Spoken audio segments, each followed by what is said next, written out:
উলামায়ে কেরামের মিশন একটা, দিলকে বদলে দাও। দিল দিল সারা দুনিয়াবাসী কি বদলায়? দিন। উলামায়ে কেরাম কি বদলায়? দিল। দিল বদলাইতে পারলে দিন বদলে যাও বলতে হবে না, অটো দিন বদলে যাবে। এই দিলকে বদলাতে হবে। রাসূল দুনিয়াতে আসছেন, মক্কা নগরীতে এসে দিন বদলায় নাই। কাফের মুশরিকের কি বদলাইছেন? দিল বদলাইছেন। যে কারণে তরবারি নিয়ে রাসূলকে হত্যা করতে গিয়েও 27 বছরের যুবক কালেমা পড়ে মুসলমান। নাম কি? কেমন মুসলমান? যে শয়তান দেখলে ভয় পায়। আমরাও মানুষ, তারাও। আমরা কেমন মানুষ?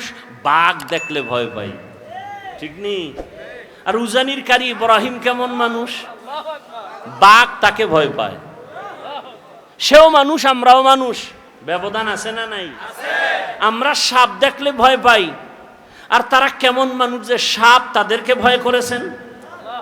আমরা বাঘ দেখলে ভয় পাই, আর তারা কেমন মানুষ যে বাঘ তাদেরকে ভয় করেছেন। বাঘকে বলে, এই বাঘ, আমি এখন এই জঙ্গল কেটে বসবাস করব, তুমি তোমার অন্য গন্তব্যে চলে যাও। বলতে দেরি, বাঘ তার বাচ্চা কাঁধে নিয়া কুমিল্লা জেলার একটা থানা আছে, লালমাই থানা। লালমাই থানাতে আছে একটা পাহাড়, ডাইরেক্ট বাঘ ওখানে চলে গেল। কুদরত কার? সেই কথা শুই না একদল ভালো মানুষের চান্দি গরম। এটা কেমনে সম্ভব? এটা সম্ভব কেমনে? দিন বদলে গেলে হবে না, দিল বদলে গেলে সম্ভব। আপনাদের এলাকায় গরু দিয়ে হাল চাষ করে না? যারা চাষি গরু দিয়ে চাষ করে এরা বিএ পাস? সাধারণ মানুষ? মোটামুটি ফাগরিওয়ালা না বিড়ি টানে? বিড়ি টানে, নামাজ নাই, দক্ষিণ পশ্চিম চিনে না। এই মানুষগুলো যখন গরু দিয়ে চাষ করে, এরা যখন গরুর সাথে কথা বলে, সত্যটা স্বীকার করেন, তখন গরু শুনে তাদের কথা। গরুকে যদি বলে দাঁড়াও, গরু দাঁড়ায়নি। এই মাদবদীর বিচক্ষণ জ্ঞানীরা শুনো, একজন মাঠের চাষির কথা গরু শুনে, গরুকে যদি বলে ডানে যাও, যায়নি। বামে যাও, যায়নি। একটা চাষির কথা যদি গরু শুনে, একজন তাকওয়াওয়ালা আল্লাহওয়ালার কথা বাঘ শুনবে না কেন? তোমার দিল বদলাতে হবে। আইও, কি বদলাতে হবে? দিল বদলানো। আল্লাহওয়ালাদের সামনে বসো। আমি তো অনেক জায়গায় বলছি, চরমনাই নিয়ে, উজানি নিয়ে সব প্রশ্ন বাদ দাও।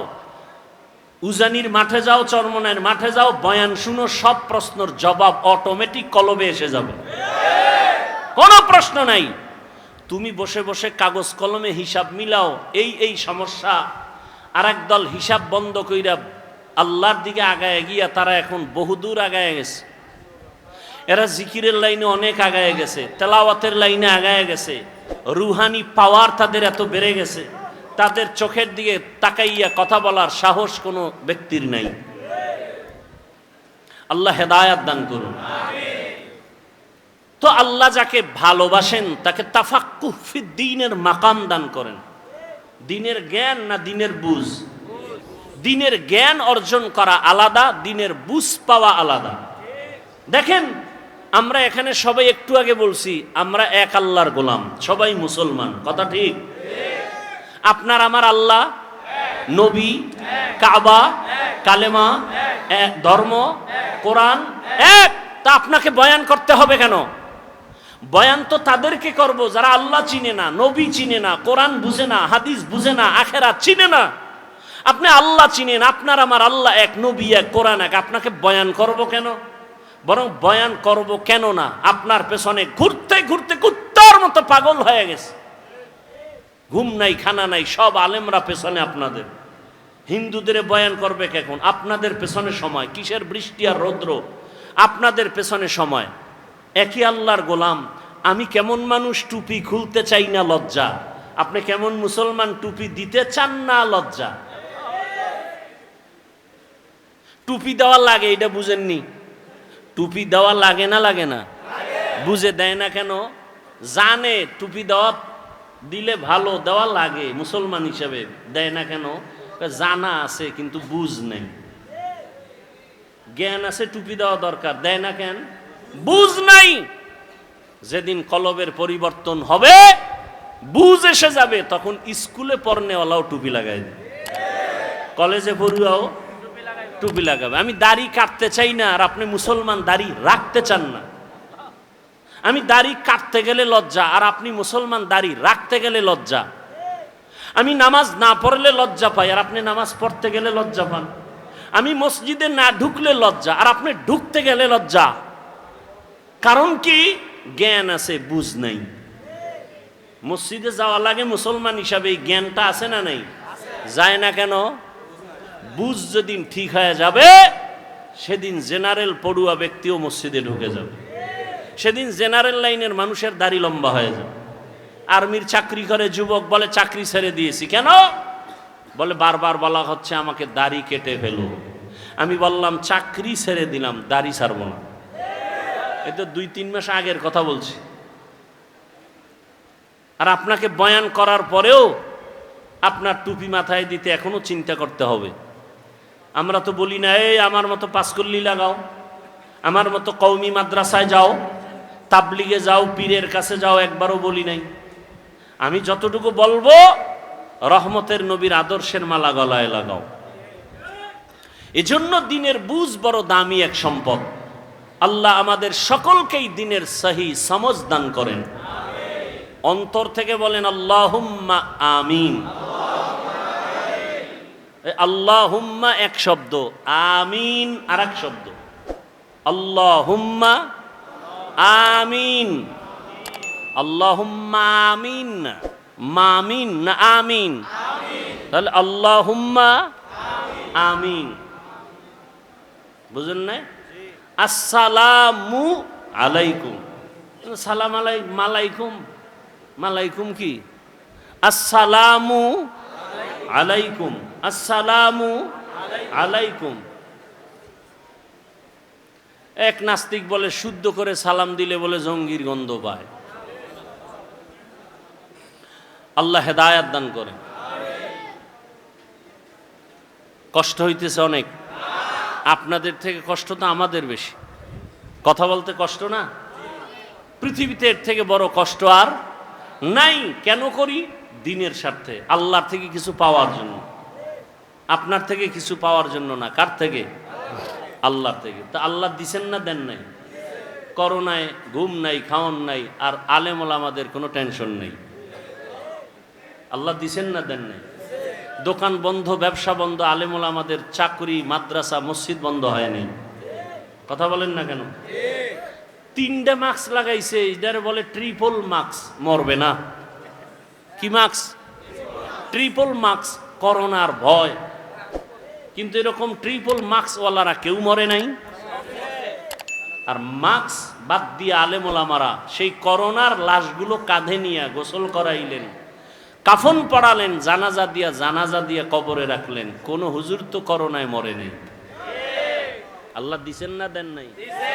এখনো একদল বিপদগামী মানুষের মধ্যে শান্তি নাই, ব্যবসার ঘরে শান্তি নাই। আলেম ওলামার কোনো টেনশন নেই। আছে কোনো টেনশন? আমরা খাইলেও আলহামদুলিল্লাহ, না খাইলেও আলহামদুলিল্লাহ।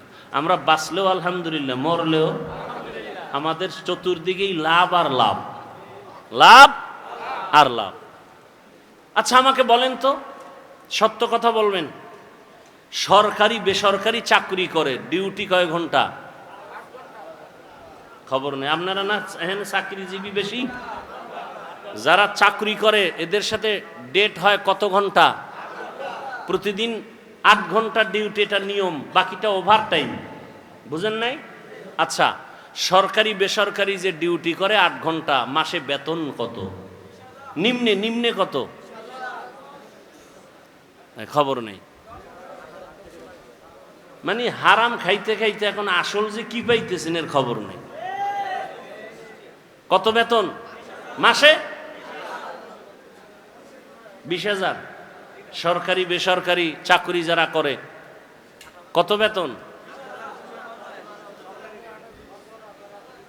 কত? 15,000 20,000 না? আচ্ছা ধরে নিলাম 15,000। ঠিক আছে, ইমাম সাহেব মসজিদে নামাজ পড়াচ্ছেন, ডিউটি কয় ঘন্টা বলেন? এই সত্য কথা না বলবেন? আমাদের দেশের আলেম ওলামারা মসজিদে যারা দায়িত্বে আছেন কয় ঘন্টা ডিউটি? বেতন কত? হ্যাঁ, গ্রাম এলাকায় তো আরো কম, শহরে একটু বেশি। কথা ঠিক? এর থেকে জুলুম জমিনে আর কি হতে পারে বলেন তো? এর থেকে আর কি জুলুম হতে পারে আলেমদের সাথে? অথচ উলামায়ে কেরাম এই জাতিকে যা দিয়েছে পৃথিবীর কেউ দেয় নাই। সব চান্দাবাজ আর ধান্দাবাজ। আলেম ওলামারা এই জাতিকে নিয়ে যতটুকু সময় ব্যয় করে আর কেউ করে না। সবাই করে নিজের চেয়ারের জন্য, নিজের ক্ষমতা পাওয়ার জন্য, আর ওলামায়ে কেরাম করে আল্লাহকে পাওয়ার জন্য। ইমামতি থাক আর না থাক কোনো টেনশন নাই, জাতির জন্য যদি ময়দানে নামতে হয় দৌড়। কথা ঠিক না? কিন্তু তাদের সাথে জুলুম, সীমাহীন জুলুম। তাও তো মাসে মাসে বেতন ঠিক মতো দেয় না। সভাপতি কত দেন? সর্বোচ্চ যদি কেউ দেয় 500, সেক্রেটারি একটু কম, কারণ বেশি দিলে সভাপতির অপমান। সভাপতির থেকে বেশি দেওয়া যাবে না। রিক্সাওয়ালা দেয় 5 টাকা। মাঝে মাঝে ইমাম সাহেব নামাজ 2 একক তো না পড়াইলে রিক্সাওয়ালাও বলে গেছিলেন কই? ইমাম বলে তুমি আমাকে এভাবে